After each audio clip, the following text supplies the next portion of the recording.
Hai guys, balik lagi di Cheers Project. Kali ini aku mau cerita alur film Anacondas tahun 2004. Film ini ceritanya tentang para peneliti yang pergi nyari tanaman obat di hutan Kalimantan. Wih, ngeri kali perjalanan orang itu ketemu sama ular anaconda. Jadi selama beberapa menit ke depan aku bakalan nemani aktivitas gabut kalian guys. So, stay tuned.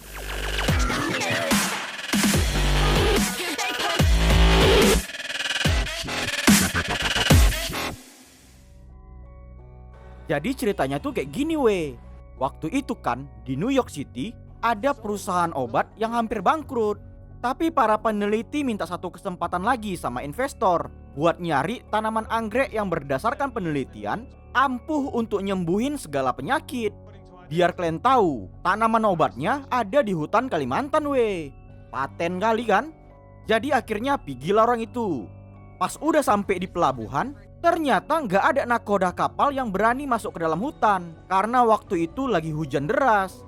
Tapi walaupun kayak gitu, sesuai dengan arahan penduduk setempat, mereka ketemu sama Johnson dan Aseng, nakoda kapal yang berani pergi tapi dengan bayaran mahal.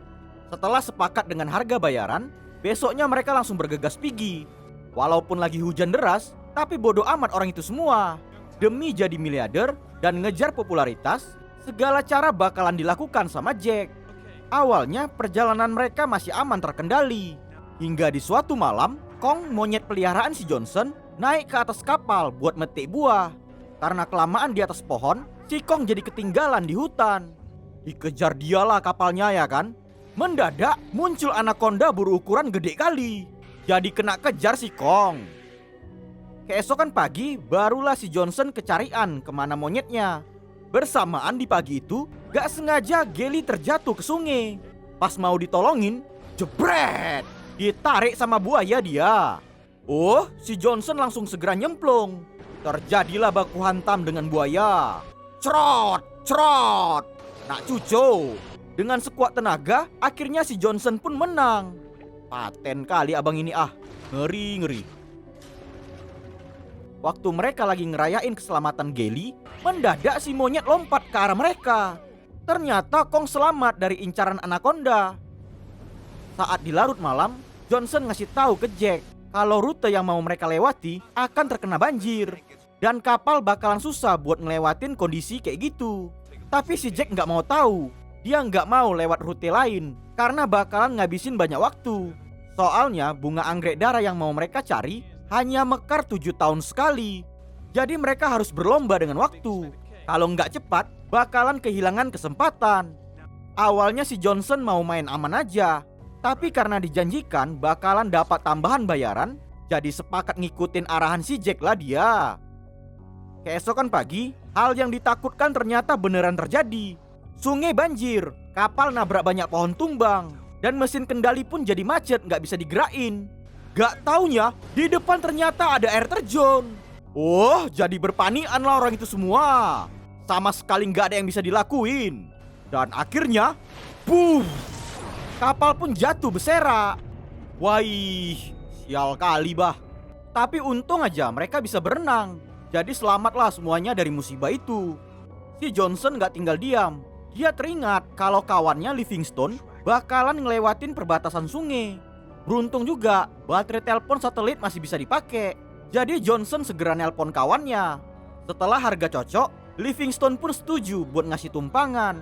Sekarang mau nggak mau mereka harus ngelewatin hutan belantara agar bisa jumpa dengan kapal penjemputan. Berhasil keluar dari hutan, sekarang mereka harus ngelewatin rawa-rawa. Pelan-pelan, pelan-pelan.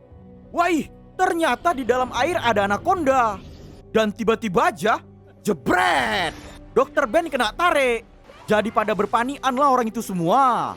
Mendadak dia keluar dari dalam air dengan badan yang udah koyak-koyak. Dan akhirnya, seret! Anaconda muncul. Dr. Ben ditelan hidup-hidup. Langsung cepat-cepat cabutlah dari sana. Saat udah sampai di dalam hutan, mereka sekarang malah saling menyalahkan. Geli mau batalin misi, sedangkan si Jack mau tetap lanjut. Tapi karena yang lain juga berniat mau pulang, akhirnya mereka segera ke sungai perbatasan. Abis dari dalam hutan, mereka lanjut ke semak-semak belukar. Di sana ya kan, badan si Koli ketempelan sama banyak lintah. Oh Mak Jang, ngeri kali bah. Jadi merinding aku Untung aja si Johnson tahu cara lepasin lintah dengan cepat. Kalau enggak, kering lah badan itu kena sedot. Waktu mereka lagi istirahat sejenak, Aseng ngasih peringatan, ada laba-laba beracun yang bisa buat badan jadi lumpuh. Pas mau dikasih pukulan geprek, si Jack malah masukin ke dalam botol. Mana tahu bisa dijadiin bahan penelitian pikirnya. Livingstone udah mau sampai ke titik penjemputan. Namun tiba-tiba aja kapal diseruduk sama anaconda. Dia cepat-cepat mau ngambil pistol. Mendadak jebret, kena tarik badannya. Dan gak sengaja kapal tergaskan dia pula. Buam. Dari kejauhan mereka nengok ledakan gede. Dan orang itu pun langsung cepat-cepat menuju ke sana. Jadi pada kecewa dan putus asa lah mereka. Satu-satunya kapal buat pulang udah hancur berserak. Johnson nyuruh mereka buat nyari barang-barang yang bisa dipakai. Mana tahu telepon satelit si Livingstone juga bisa ketemu. Di pinggir sungai, Aseng nemu sisa-sisa pembakaran ikan. Itu berarti ada suku pedalaman di dalam hutan. Gak mau buang-buang waktu, mereka segera nyari keberadaan penduduk desa untuk minta bantuan. Setelah beberapa lama pencarian, akhirnya orang itu pun nemu lokasi desa. Namun di sana sama sekali gak ada orang. Malah mereka nemu mayat ular anaconda yang badan udah koyak dan di dalamnya ada badan manusia. Wih, berarti udah kena serang desa itu.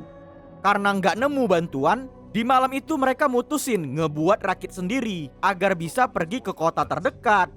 Yang tadi bolak-balik berantem, sekarang saling kerjasama orang itu semua. Waktu si Jack lagi cuci muka, gak sengaja dia nengok ada ukiran bunga anggrek darah di batu sumur. Sekarang dia jadi tambah tahu kenapa ular anaconda bisa berukuran gede kali. Itu karena ular-ular makanin anggrek darah. Oh, jadi makin semangat lah si Jack buat nyari tanaman mujarab itu.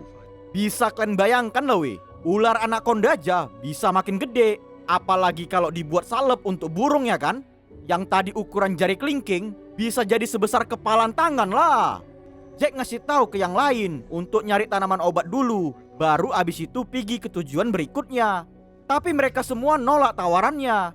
Setelah panjang lebar beradu argumen, Jack kalah. Dan mereka tetap mutusin untuk pergi ke kota terdekat biar bisa pulang. Rakit akhirnya selesai dibikin. Mereka mutusin buat cabut di malam itu juga.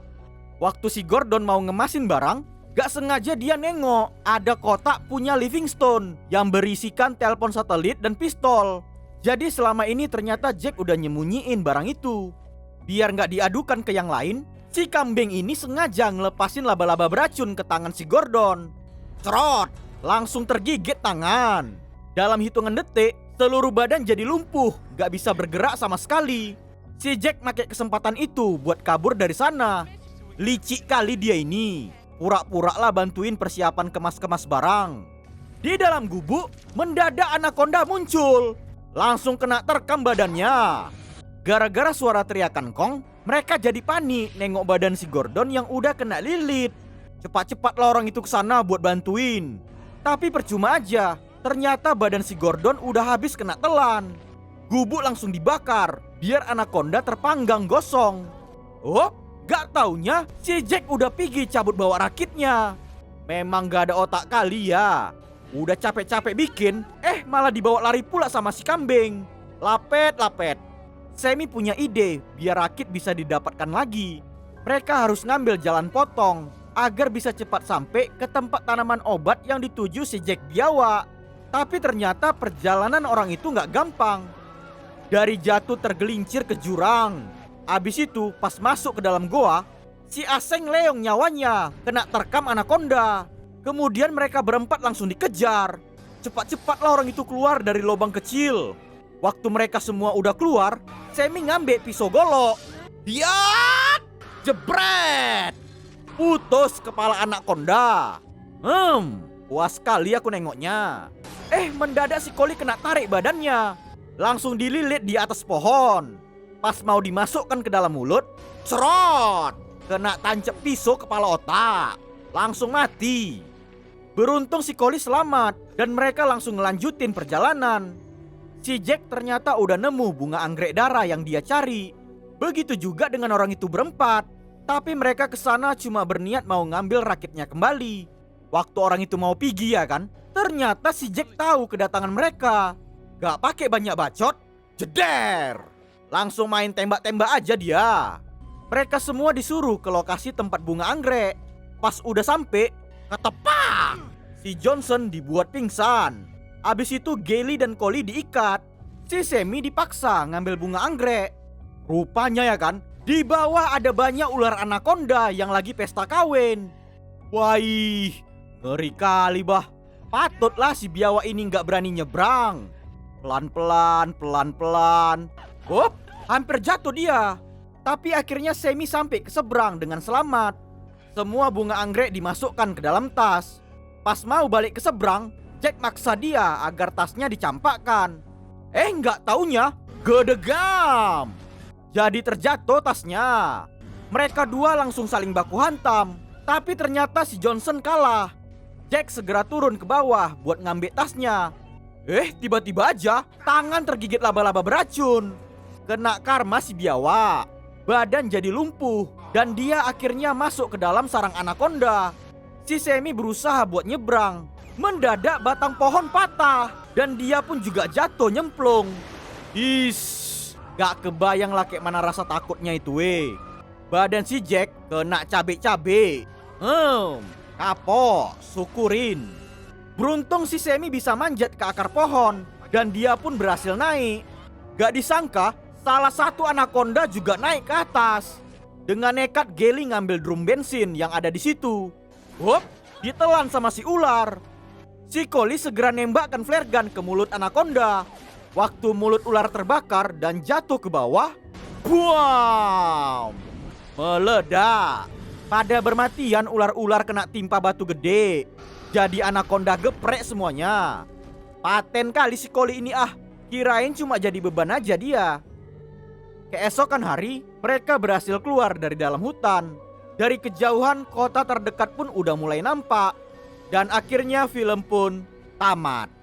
Oke guys, demikian alur film Anacondas The Hunt for the Blood Orchid tahun 2004. Semoga kalian suka lah ya dengar aku cerita.